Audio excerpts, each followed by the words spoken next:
Hello बच्चों, let's see this question. Tritium जो कि 3T1 है, हाइड्रोजन का आइसोटोप है, is a radioactive isotope of hydrogen and a beta emitter. It combines with fluorine to form a weak acid TF, which ionizes to give T plus.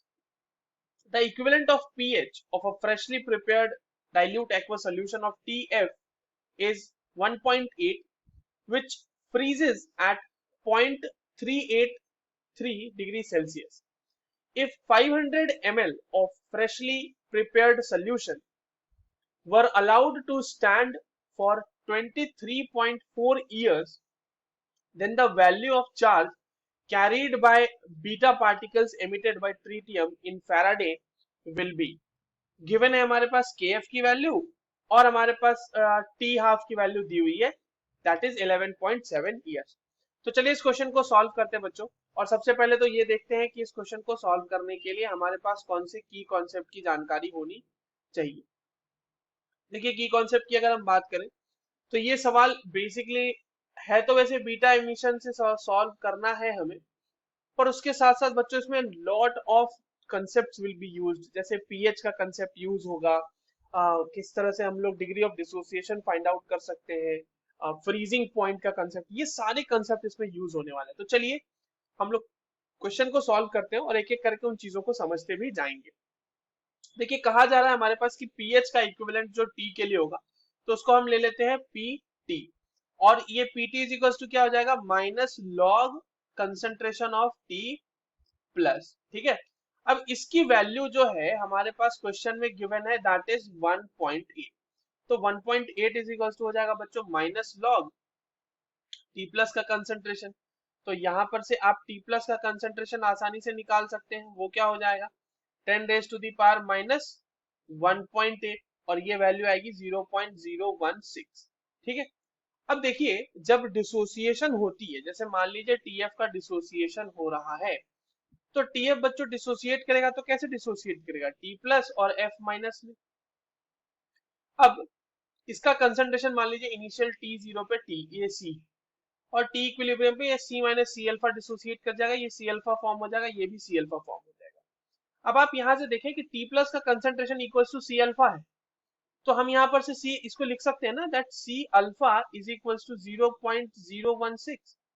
ये चीज हमें ध्यान में रखनी है। अब आते हैं आगे।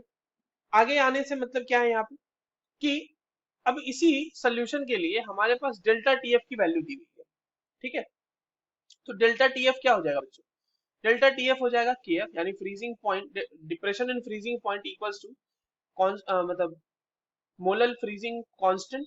ठीक है, इनटू सी कंसंट्रेशन जो है हमारा, वो किसी भी कंसंट्रेशन जो भी होगा हमारा, और ये जो अल्फा वाला सीन है, अगर मान लो हम सी की जगह 1 रख ले, टीएफ को 1 रख ले, तो अल्टीमेटली जो आई की वैल्यू आएगी हमारे पास, आई की वैल्यू क्या आएगी, आई की वैल्यू देखिए क्या आएगी हमारे पास, 1 minus alpha, 1 minus alpha plus alpha, ये 1 माइनस अल्फा टीएफ के लिए आया, अल्फा आया टी प्लस के लिए, क्योंकि मैंने सी को 1 रखा हुआ है अभी, अल्फा प्लस एफ माइनस के लिए अल्फा, तो ये वैल्यू आ जाएगी हमारे पास 1 प्लस अल्फा, और हम लेके चले थे 1, तो आई की वैल्यू क्या हो जाएगी इतना, मतलब number of moles after dissociation divided by number of moles initially taken, तो डिवाइडेड बाय 1, तो ये वैल्यू कितनी आ रही है 1 प्लस अल्फा के बराबर, तो यहाँ पे हम 1 इसको भी रख देंगे 1 प्लस अल्फा। ठीक है, अब इसकी मदद से हम जो आगे का कैलकुलेशन करेंगे वो कैसे करेंगे, देखिए हमारे पास ये आ चुका है कि delta T F is equals to K F into C 1 plus alpha, right.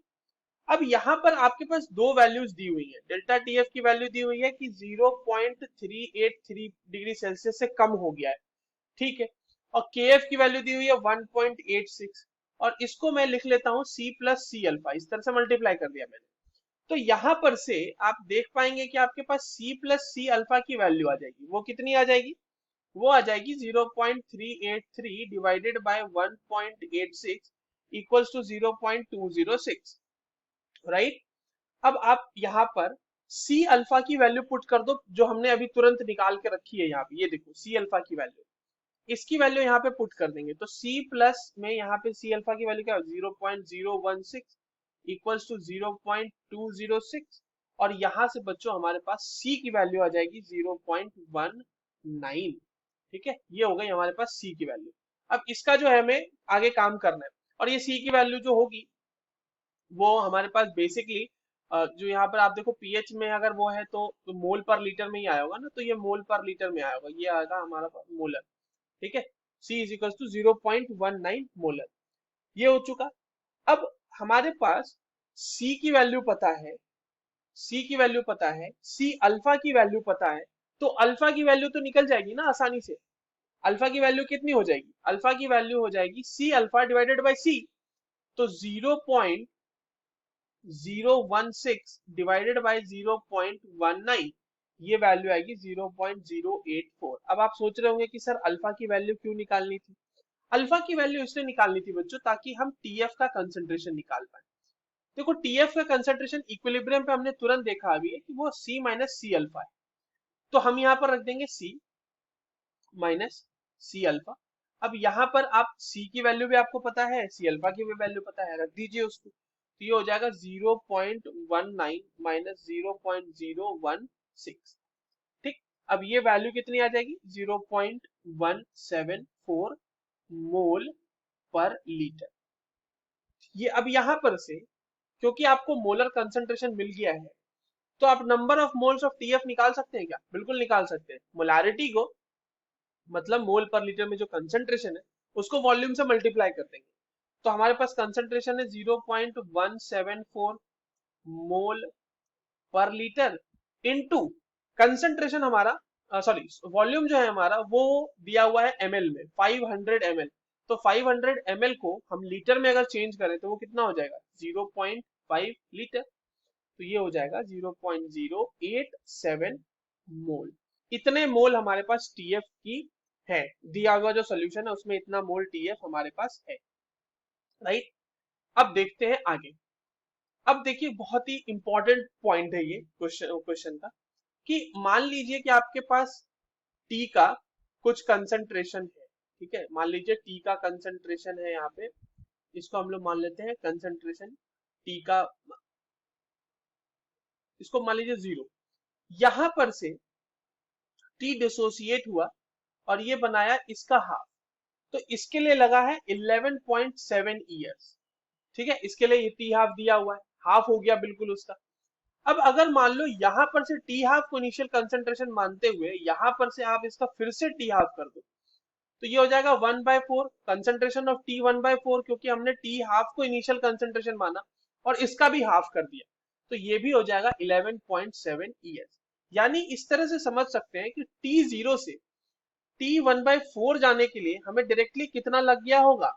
11.7 plus 11.7 that is equals to 23.4 years लगे होंगे। ठीक है, अब समझिए हमारे पास जो बीटा एमिशन होता है ट्रीटियम से वो कैसे होता है? 3T1 से इमिशन हुआ, यहां से बना 3H32He प्लस E0-1, यही है आपका बीटा पार्टिकल, बीटा पार्टिकल, और साथ में हमें मिलेगा एंटी न्यूट्रिनो। ठीक है, तो आप देखो एक एटम से एक बीटा पार्टिकल एमिट हो रहा है, तो एक मोल ट्रीटियम एटम से एक मोल बीटा पार्टिकल एमिट होंगे, बस यही तो ध्यान में रखना था।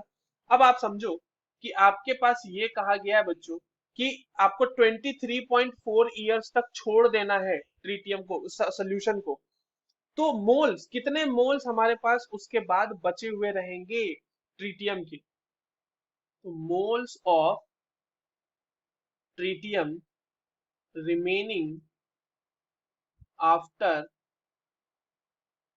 23.4 ईयर्स, तो हमारे पास जितना मोल है उसका डिवाइडेड बाय 4 ही बचा रहेगा ना। अभी हमने देखा है कि कंसंट्रेशन डिवाइडेड बाय 4 हो जाता है, तो ये हो जाएगा 0.087 डिवाइडेड बाय 4 और ये वैल्यू आ जाएगी 0.02175 मोल्स। तो अब हमारे पास 2.21 सॉरी 0.02175 2175 मोल्स बचे हुए, तो मोल डिसइंटीग्रेट कितने हो गए होंगे? मोल्स डिसइंटीग्रेटेड वो हो गया होगा जितना था, कितना था हमारे पास 0.087 में जितना बचा हुआ है उसको घटा दें, इतने मोल्स हमारे डिसइंटीग्रेट हो गए, यानी कि 0.06525 मोल्स जो है हमारे डिसइंटीग्रेट हो चुके हैं। तो इतना मोल अगर ट्रीटियम डिसोसिएट हुआ है, डिसइंटीग्रेट हुआ है, तो कितना मोल बीटा एमिट हुआ होगा? Moles of beta particle emitted, beta particle emitted will be equals to 0.06525। और आप देखो इसके ऊपर फैराडे का चार्ज हमें बताना है, तो चार्ज कितना हो जाएगा? चार्ज ऑन बीटा पार्टिकल्स, आप एक चीज देख पा रहे होंगे कि beta particle is nothing but electron, ठीक है। तो जो एक इलेक्ट्रॉन पे चार्ज होगा, अगर हम एक मोल इलेक्ट्रॉन की बात करें, एक मोल इलेक्ट्रॉन के ऊपर चार्ज होता है 1 फैराडे चार्ज, ठीक है। तो 0.06525 मोल इलेक्ट्रॉन्स के ऊपर कितना चार्ज होगा? ऑब्वियस सी बात है 0.06525 फैराडे चार्ज होगा, और इतना ही हमसे पूछा गया है, राइट। तो यहाँ पे फिल इन द ब्लैंक्स में क्या लिखेंगे? चार्ज कितना कैरी हुआ है? 0.6525 Faraday charge. I hope you understood this well. All the very best.